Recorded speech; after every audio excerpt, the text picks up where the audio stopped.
Hello and welcome to Star Trek Reliant. Tonight we'll be having a little bit of a shorter episode because we used some time tonight to plan and just check in with the group and come up with some fun ideas for later. But for right now, let us get into the adventure, starting with our security officer Chorog, There's a new pirate in town.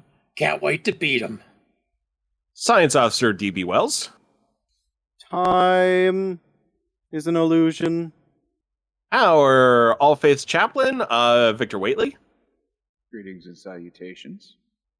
our other science officer Garal, Woohoo! our we could do this just reading this message. Yeah. Our con officer Karjun running. Oh, if women like that like men like those, then why don't women like me? Our is CMO and EXO, Eli O'Connor. Witty and or funny response here. And Chief Engineer Rick Deere. I don't know why, but 8.5 always rubs me wrong. It is not a deck number level.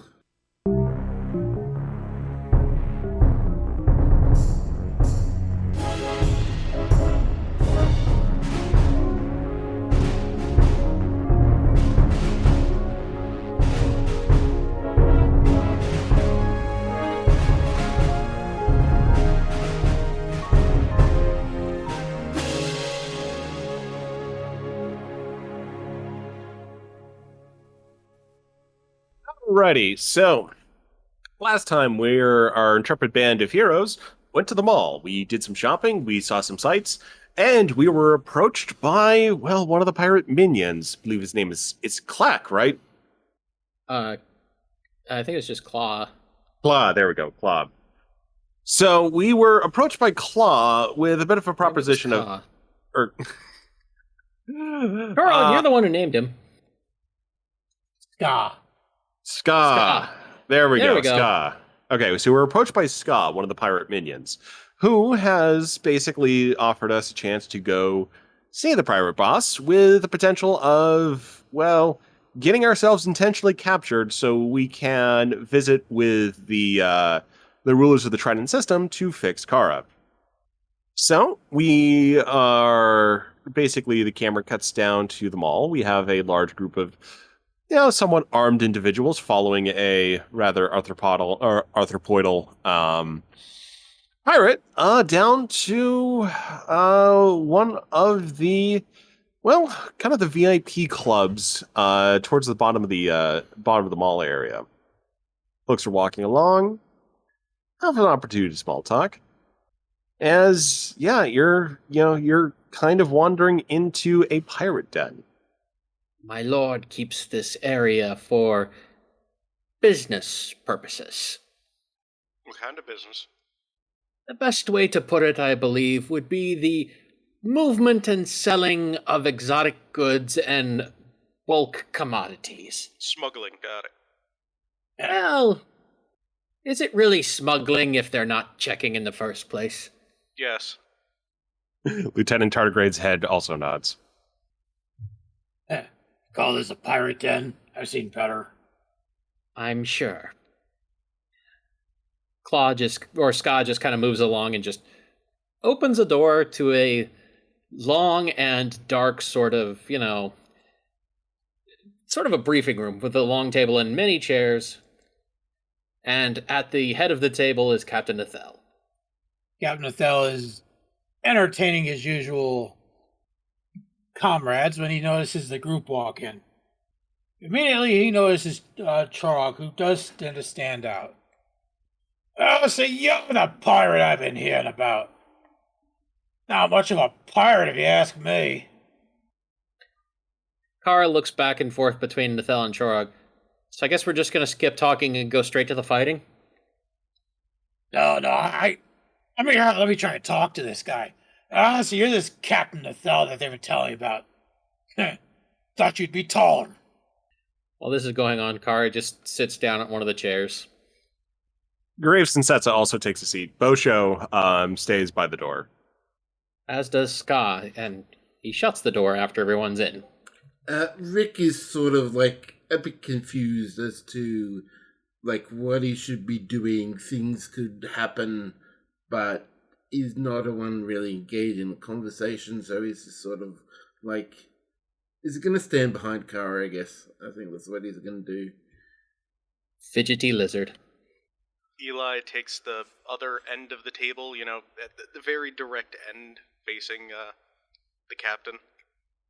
Quirrell just hides behind Richter. There's like a line of people now behind Kara. John Doe is cowering behind Bosho, trying not to be noticed. And Daniel's just kind of standing in the middle of the room, fiddling with his new little doohickey from the shop. Meanwhile, Charog notices the glass of the Mud rum? the mud rum, grabs it, swigs it. You call this a pirate beverage? This is third-rate mouthwash. Here, try some of that. Really put some hair on your tongue. As Charog takes and slings a bottle of the venom at Captain Ethel. Kara leans over and whispers something to Setsa, and we'll see what Setsa does about that in a second. Captain Ethel grabs the bottle, takes a long, hard drag of it, and immediately just starts choking. This isn't even... Oh, you drink this. This isn't drinkable. You're a real pirate, you would drink it. Setsa, at Kara's whisper, can't help but snort. She then tries to hide the reaction, looking somewhat awkward. Anyway, Captain Ethel, your message meant that stated you wanted to speak with us. So here we are. Kara holds her arms out, as if to say, now what? I tell you, wanted. By all means, I ought to drag you in myself. And again, I don't trust either party on this planet.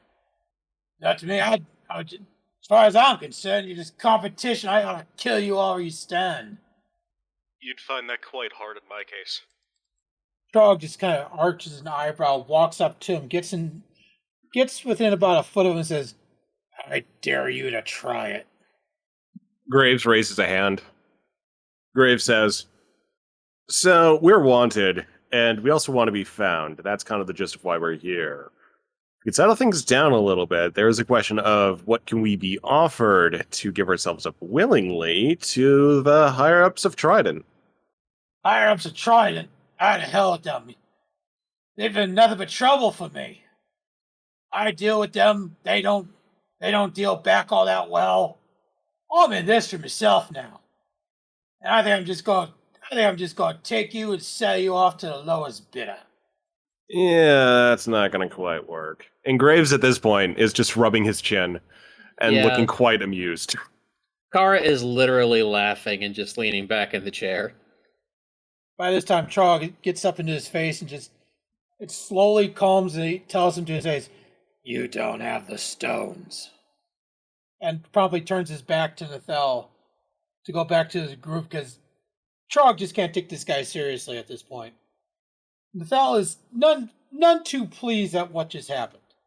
So he takes a mug of the mud rum and just whips it at Charles. It just completely soaks the back of his head in that. Charles at this point just stops dead in his tracks, feels the back of his hair, looks at it, looks at the group. Okay. 30 seconds, this guy's on the floor. Yeah, as the mug hits Charog's back, Ricky, winters. He probably realizes that something's going to go down soon. Charog calmly takes his coat off, takes off his mask, hands him to Kara, says, I'll be right back for those. At this point, Eli has done something. He's nonchalant, but It's a secret. He was doing something. Okay. I DM Duncan something, and I did a roll there. That's our fun. And to break character, so those of you that have seen the Robert Downey Jr. Sherlock Holmes and the bare knuckle boxing scene, you know exactly what's about to happen. Discombobulate. Chorog turns and, in the matter of 30 seconds, lands three punches and sends Captain Athel flying through 3 tables and onto the floor. Kara looks at Graves and just says, "Why are we here again?" Yeah, we got double crossed, and the man is learning the error of his ways. Chorog calmly walks over to the now absolutely stunned Captain Athel, who has never been put on his back in his entire life, leans down, says, "Disrespect a pirate, suffer the consequences. Do it again, I'll kill you."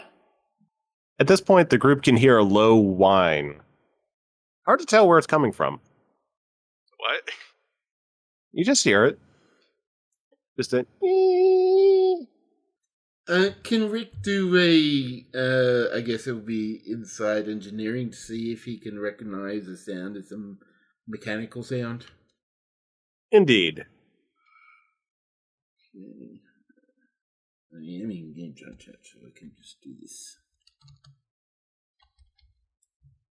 As Chorog turns to walk away, you hear Captain Athel mutter, very clearly having a very sore jaw, boys, get him!"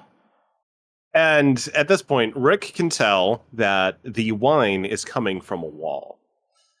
At the other moment, the door by Ska and Bosho opens, allowing some pirate ruffians to come in. But there is the issue of the whining wall. Kara looks back to Rick for a moment, looks over to the wall, and just crawls under the table. Uh-oh. Chorog has started to no sign. What's that noise? It's coming from the wall. So Grumpy, here's the question for you. Who do you want to be there? I think we left Waitley, at the base camp, but, we could say he's here with us if you want. Yeah, he could have rejoined when we transported up back to Reliant. So, Grumpy, it is your choice if you want Waitley here, or... Yeah, we'll go with Waitley. Okay, so Waitley, you're still having the problem of you're having a difficulty sensing anything here telepathically, but intuitively, you know that there's going to be a lot of big combat coming here soon, either from the Pirate Ruffians or from the Whining Wall. Mm-hmm. Rick here does, by the way, inform everyone. Something comes from that wall. You said Waitley is having difficulty, but not that it's impossible, right? Oh, sorry, I wasn't pushing push to talk. Yes, it is possible with a really good really good roll, to get a glimpse, like a split second, slight impression. That's the most you could possibly get. Waitley is going to try to figure out if he can see what's on the other side of the wall, or get any kind of feeling of what's on the other side of the wall. I mean, if we're... Oh, sorry. Let's see if I can remember how to roll. Roll.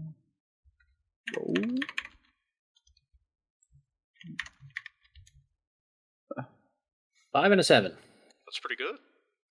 I think Let in me your case, open up the the 5 is a crit, drive. right? Yeah, for Waitley, that is definitely going to be 2 successes at least, possibly. Possibly 3. I'm 99% sure it's 3. Let's see here. So I'm guessing it was going to be insight and command, since that's usually what his rolls of that type are, which would make it a 15. And then, of course, his... all these years, I still haven't fixed the focuses on his character sheet. All right. No worries. I ain't going to worry about it. Yeah, difference between 2 and 3 successes, probably fine at this point. So you're able to get a glimpse that there are people on the other side of the wall who seemed fairly determined. So, and you just have a bunch of goons enter the room as well. So you're all who've just seen their boss, has taken out, who just said, get him. So you guys have a quick opportunity to do some stuff, to react and prepare for the shooting that's about to ensue. Waitley looks around at the crew and says, "We're outnumbered." Probably. Outnumbered, just the way I like it. Also, Go ahead. One quick thing. Grumpy, you also feel unbridled confidence from someone in the room for no explicable reason. Do I have any idea who it's coming from? Possibly where Eli is. Okay. He Well, glances at O'Cotter, kind of raises an eyebrow, doesn't say anything. okay, so real quick, Kara's going to reach up and grab the uniforms of Setsa and Rick, because they're the people closest to her that, as far as I know, have not taken any action, and she's going to jerk them down to the floor. At about that time, the whining wall explodes. The entire room is now showered with stone and debris and shrapnel. Quite a few pirates are knocked simply right out of their boots immediately. And out through the gaping and partially glowing hole steps what would appear to be a giant praying mantis, who simply steps forward, looks down at Nathel, and then over at the group and says, "Greetings. I am Defender Vigarin of Trident, and you will be coming with me. I urge that you do not resist." John waves and says, "Heyo!" Quick question. Yes. Are the chairs we're sitting in like rotating chairs? Yeah. I was about to say, I just imagine them being just wooden chairs. Ah, okay. For a conference room like this, I would say probably more of a plush executive chair. It's also a pirate conference room. Yeah. I could have stolen some good stuff. All right. Do you absolutely need the chair to rotate? No, I don't need the chair to rotate. It's just for flavor. Okay. Let's say they're just fixed then. All right, Eli is just sitting in his seat, remaining calm. So is Graves. Graves is just sort of slowly turning around at this point. At this point, Trog is cracking his knuckles. I like a challenge. Graves says, "This is a guardian of Trident. This is the kind of person we came here to meet." At this, the large insectoid just kind of turns and just regards Graves. "You wished for contact?" Yeah, we do have a little bit of a problem that we need the speaker to resolve.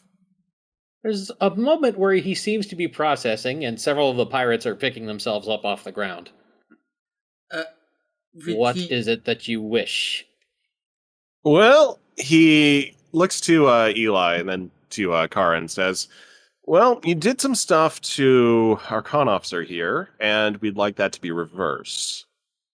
I cannot speak to the mind of the speaker, but I would advise that she would be capable of doing such, if you speak with her as she wishes and adjoin to her. All right, we might be able to do that. So, let's see. He looks over to the pirates. You guys gonna stand in the way here? He's got a bit of a grin. Ricky has drawn his phaser out, but is pointing at the ruffians, not pointing towards the guardian. At this point, Vigarin steps forward, and arm blades flick out, making him look even more like a mantis. And he simply looks around and says, "I do not recommend hostile action against a guardian of Trident." Why exactly? Yeah, it's a good question. I was also going to ask why Eli says putting his feet up on the table. There's a flash of movement, and Ska's head is now rolling across the floor from where Vigarin has severed it. Trog looks at the head, looks at the insectoid. Well, that's a good reason.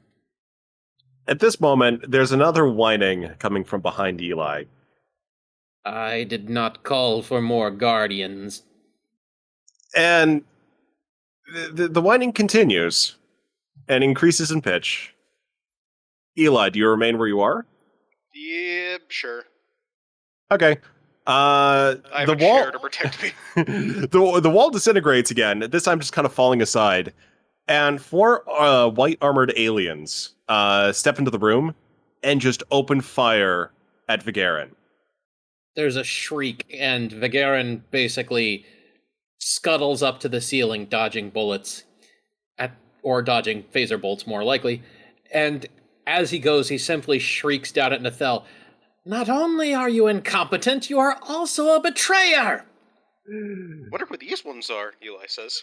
So the aliens don't identify themselves, but they basically, like, three of them just move, like, in a flanking formation around the table. They're continuing to fire towards Vigarin. Things are getting a bit rough here. So the question is for the group is, do you try to stay here, or do you try to say, run from the room? Eli... sorry. Oh, go for it. Eli looks to Graves. Get everyone else out of here. I'm gonna try to settle things. Graves nods and just points out the room. Hey, let's go. Oh, do I have to? Yes.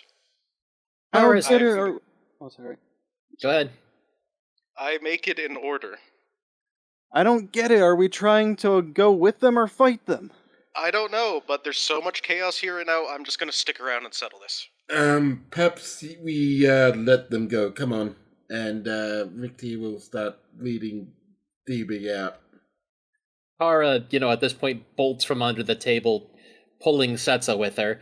Bosho has opened the door for everyone who would like to leave. Bosho has also pulled the door off, like, its hinge, and is using it as a shield to kind of cover folks as the newcomer aliens are continuing to push Vigarin back and actually doing an effective job of keeping him at bay.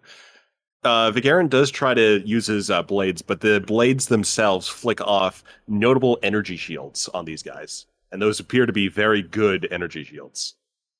What treachery is this? One of the aliens, as the group is filing out, one of the aliens points to the group and is starting to pursue them. Eli gets up and sort of just does that sort of thing where he just puts himself into, not even just heroically looking, just casually no. So what does Eli do? The alien is just, he's focused and he's moving out. I put my hand on his shoulder and just no. The alien turns slowly and regards Eli. I'm still here, we're talking. I don't know who the hell you're with, sit down. The alien raises their weapon. I wouldn't do that, he says, holding a tricorder. The alien's looking somewhat confused. How many people stayed? Well, Trog's still there. Ah. Well, Trog. you've ruined my one-liner, I'll say that much. Trog at this point has snuck up behind the alien and has the disruptor pointing at the back of his head. Go ahead, make my day. The alien is not phased, because chances are the disruptor would not do anything. Charg, I told you. It's an order. I'm not gonna leave you here to face this alone. I'm not alone. Where you see one man, I see four. Oh shit. Hey, Trog, ducks under a table. That's where the C4 is, fool! Oh, damn it! He ducks through the door. I've been waiting to use that. Trog lunges headfirst through the door. And do you press the button? No, I'm giving him a chance. Sit down, we're talking this out, or everybody's going up. They don't get the reference. So, and the fighting is continuing and it's pretty much a fever pace right now. So, Eli admittedly, sighs. it is 3 people versus Vigarin. Eli sighs and he takes an extra thing of C4 out of his pattern buffer and puts it on the top of the table and then just gestures to it and then shakes the tricorder. the alien looks to him and says, "That would not be wise." I mean, try me. Dead man switch. Kill me. This goes off anyway. What if I just throw you out of here? It's still gonna go off. The alien raises a hand. The other two stop their pursuit of Vigarin and just hold at the ready. Alright, I want to figure out who the fuck everyone here is, so everyone sit down. I want to sort this out, or I'm blowing it anyway. And guess what? I'm gonna survive it regardless. John calls It's to gonna the be rest. painful.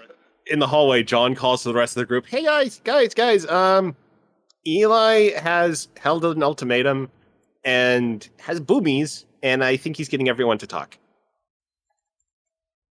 Vigarin just looks over at the explosive on the table and then over at Eli, and doesn't really say anything. The Hash this out, or one of the aliens says, "Yeah, this is a play bigger than you." and this is a bomb bigger than you. You want to try it? Not particularly. Then sit your ass down. The commandos just slowly sit at the table, weapons pointed at Vigarin. Vigarin doesn't move, although he puts away his arm blades. Right, you lot. He points to the commandos. Who the hell are you?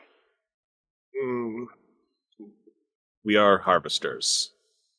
You got a slogan, something like attached to that? What does that mean? We are harvesters?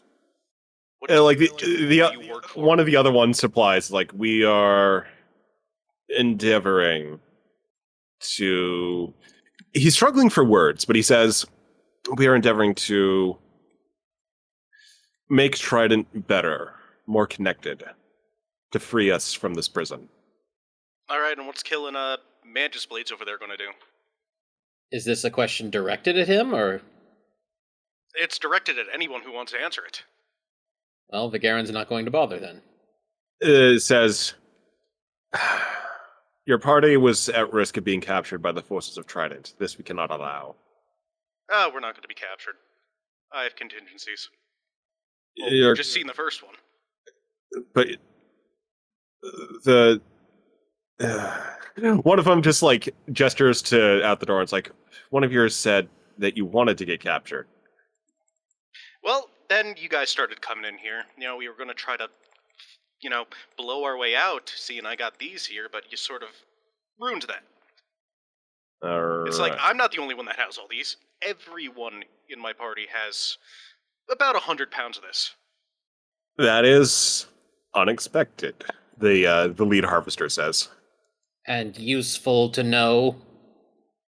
Yes. The harvester glances at Vigara and then glances over at Eli, just kind of reevaluating some priorities here, and says, all right, what do you want? Well, first off, want my friend fixed, both of them. But I feel you can only help one of them. Yes, that would be the pseudo-caretaker. Pseudo-caretaker? Why? And that is directed towards, I can't pronounce his name. Vigarin. Vigarin, thank you. I do not know the mind of the speaker, but contingency plans have been required in the past. The species known as Ibi were of particular interest. Well, guess what, jackass? In where I'm from, we have this thing called consent. You could have asked. Since you didn't, I'm going to burn this place down if you don't fix her. Feel free to do as you wish. Oh, And no, there's no, a no, crack no, of lightning and he disappears. You didn't let me finish. I don't mean this room. I meant this planet. Doesn't matter, he's gone. Yeah, the harvester looks over to Eli and says, they are not the most agreeable lot.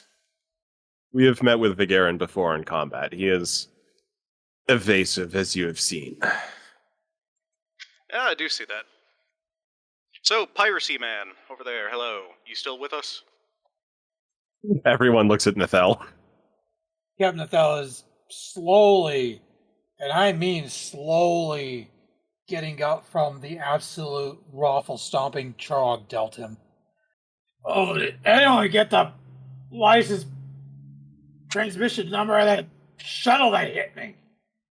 I'll give him your compliments for that, but it looks like he just killed your man. Your, I don't know, second in command?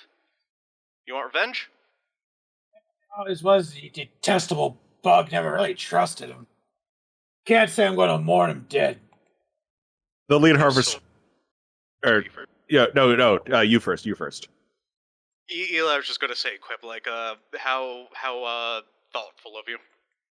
The lead harvester says, right.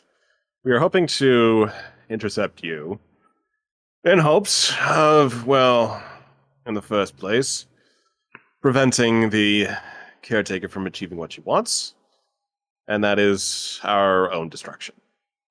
Just kind of gestures himself. Harvesters haven't had the easiest time here on Trident. We have overcome much and have found ourselves into a conflict with the caretaker. We are working on that, though, and could use, in particular, the pseudo caretaker in your party to help with that.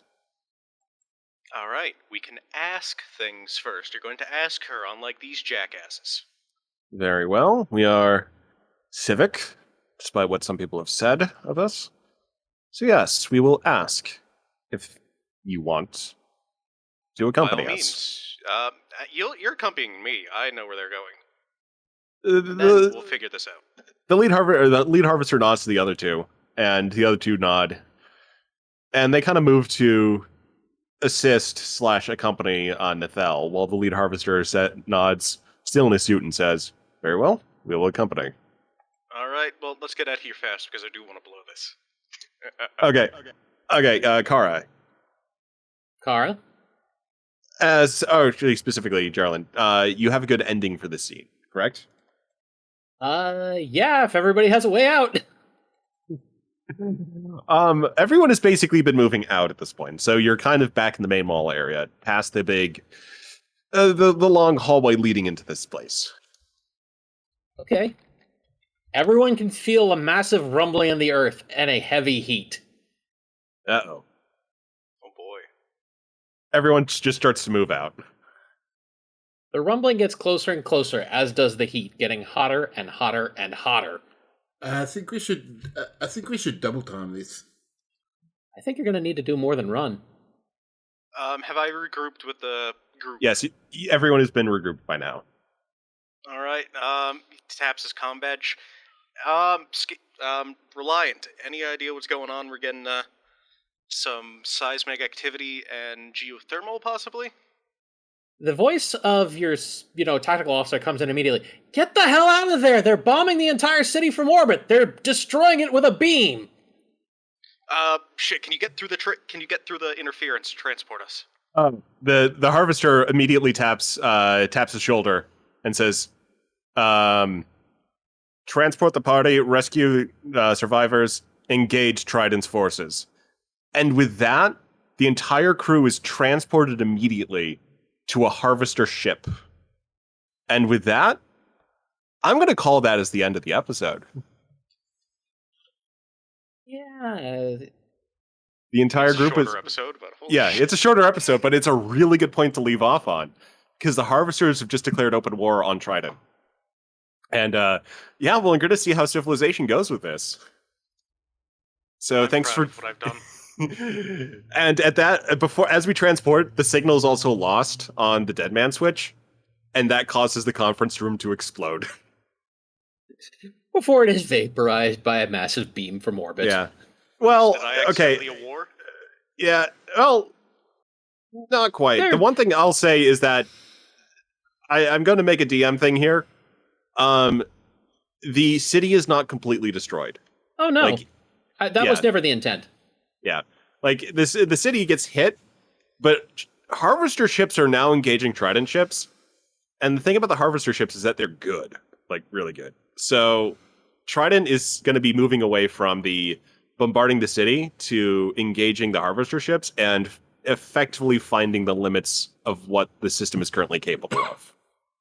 And yeah, with that, thanks for everyone for joining us tonight. And we will continue with a thrilling continuation of the Trident adventure as we approach resolutions.